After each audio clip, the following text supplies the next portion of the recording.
रहरी के तीन को पता है तीनों का चांद एक दो है ना वो तारे पे गीत तार नाम हम ले सकिना और क्यों के नाम हम ना ले सकिना रहरी के तीन को पता तीनों का चांद हई रूपा के एक दो तीन गादिनो अरे हई रूपा के तीनों बहिनिया तीनों हई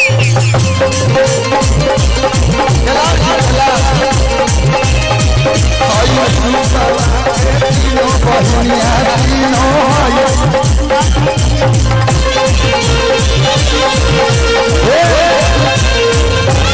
हई देखहि में ओइसन बिया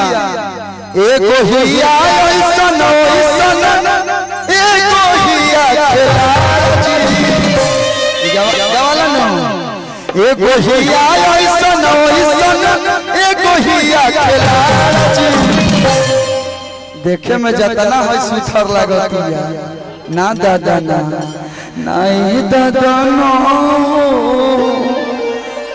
देखहि में समझिया अरे हई छोटकिया छछल चिनरिया ए पतैया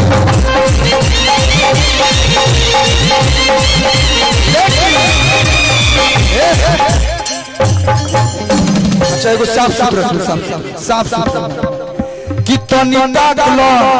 पोल पोल कुछ लोग का लिखल हम बता दी का लिखल बात तुम लोग नहीं इनको दिखाना है कितनी डाकलो तनी डाकलो हो बोला पता लिखल बात तनी डाकलो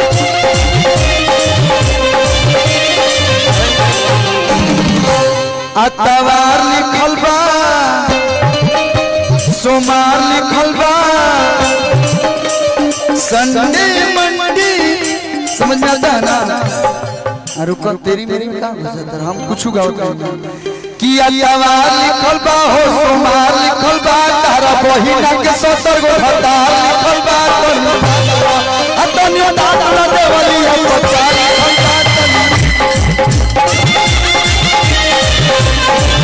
हो तनियो डाकला देवली अतवार लिखल बा सोमवार लिखल बा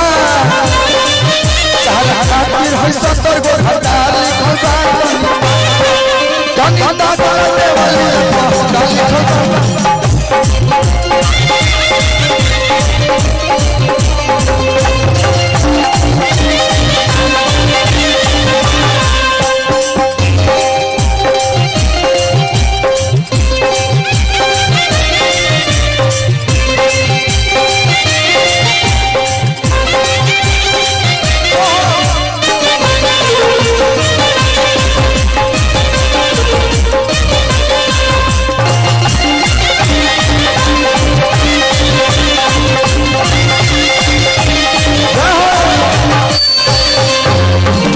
अच्छा में क्यों पंडित जी बा पंडित हो देखिए पंडित जी लोग एगो दो गाड़ी गावाला एगो गाड़ी बस सुनी कि अरे पंडित जी के धोतिया में अरे तनी को ना जा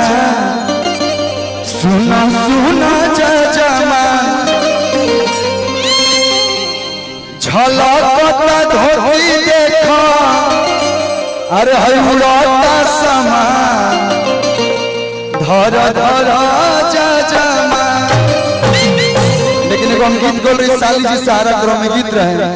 कितनी दे दो घर जेबू अरे खुदा ने हुस्न दिया है तो क्या मार डालोगी खुदा ने हुस्न दिया है तो क्या मार डालोगी और 70 वाले लोगों को नहीं दोगी तो क्या इसका अच्छा तेन लड़कन के फलाएंगे किस दे दा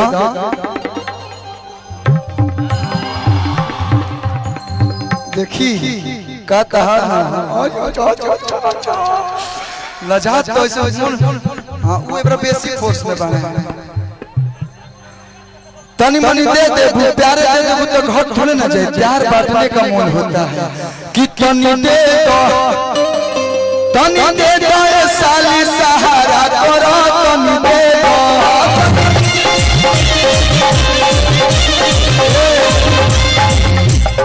हम ऊपर से गनी तू ऐसे ऐसे करता रू